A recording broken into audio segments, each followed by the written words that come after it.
Howard Stern. And I know this isn't a sports topic, but Howard Stern just got canceled by SiriusXM.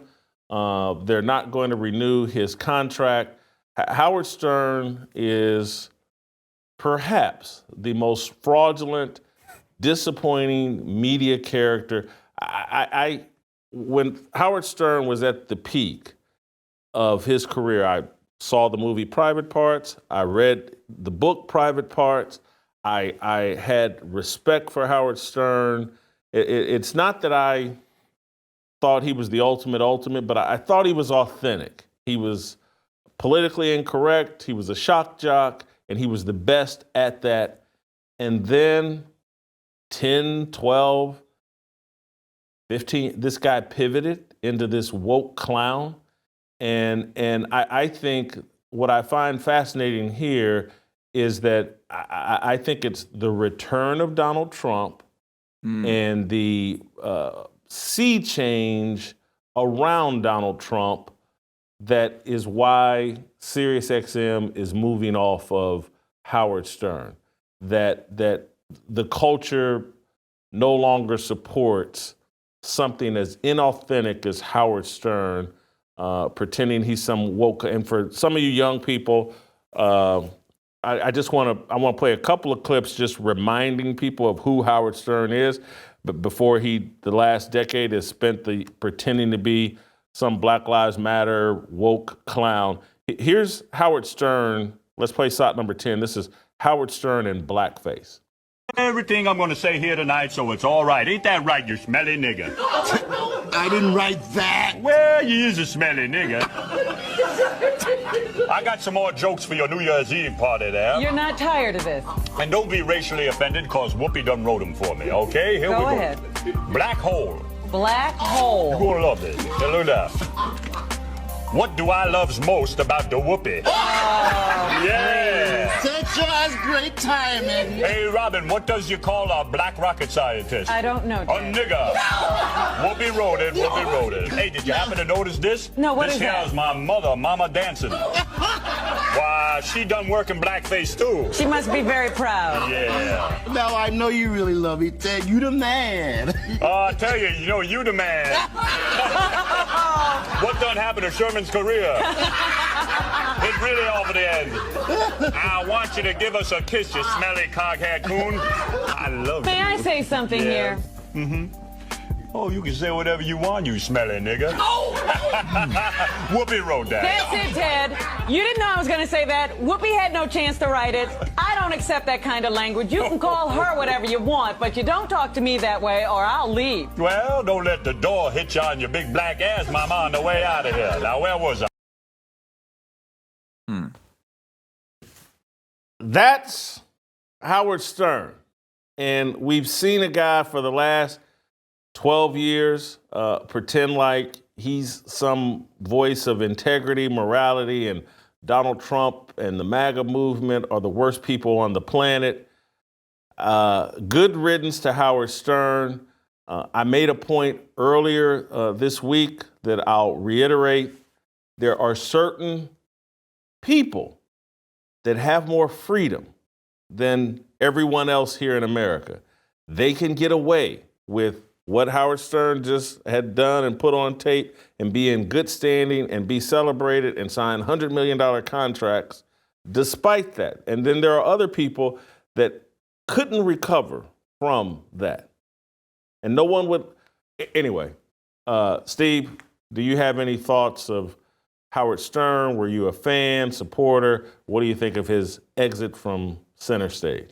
Long live Fart Man. And I can't say that I was a daily viewer where I really got my most exposure to him. I don't know if you watched it, but I think every Saturday night before E! Entertainment did a video version of his show, they used to do like a weekend wrap-up of the best moments of his week. And there was a time that he absolutely was cutting edge. And we have to admit this. He was a pioneer. He was the biggest name in radio. He won every war. He's an absolute titan in that sense. But I also found it ironic that once he signed with Sirius and he wasn't over the terrestrial airwaves, traditional radio, I rarely heard of him. I think there's a price that comes with some of these deals. You might get incredibly wealthy, but I believe that your actual reach contracts. It doesn't really expand. The other thing is, in dealing with like the 180, the flip-flop that he did, Jason, it brings about this question.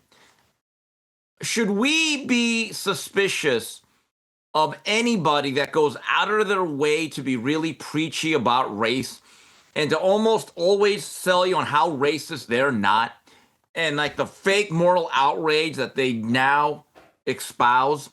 Those people, because I see it in boxing media and I see it with boxing Twitter all the time, a lot of these people going out of their way to show you how unracist they are and to be overly offended by certain things. And I always say, why? Why are you doing this? And when I think of people like that, first thing that comes to mind is the 180 of Howard Stern. CJ, you know anything about Howard Stern? Well, I'm just going to agree with Steve in that I'm 34 years old. There's never been a single person my age or within my friend group that has ever brought up a single thing that Howard Stern has said, ever. That's how little relevance he has with anybody my age. And so he hasn't been relevant. In 2006, he moved to SiriusXM. I was 16 years old. There was nothing to it. And I get it. He was, in 1982, he got syndicated. So it's been a long time. He ruled. But I would tell you, he is, even before his crazy woke turn and all that, he's been a net negative. Anything I've ever heard and read about him, he's a net negative. Like there were two trailblazers in talk radio. One was Rush Limbaugh, the ultimate net positive, and one was Howard Stern, who's just continued to move the Overton window the wrong direction. You know what? That's enough on Howard Stern. And Steve, that's enough from you. We'll keep it moving. Thank you, Steve. And I think I go back to let's dial the clock back 80 years. Jackie Robinson survived what he went through integrating Major League Baseball. It was tough. Federal government didn't get involved. He survived it.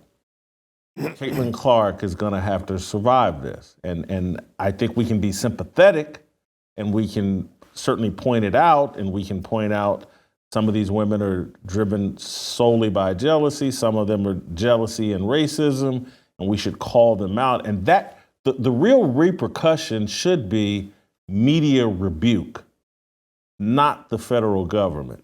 And I think as it relates to Jackie Robinson, there were people in the media like, hey, man, this is crazy. And, you know, this bigotry and the things that are going on. And not everyone in the media, but there was some media rebuke.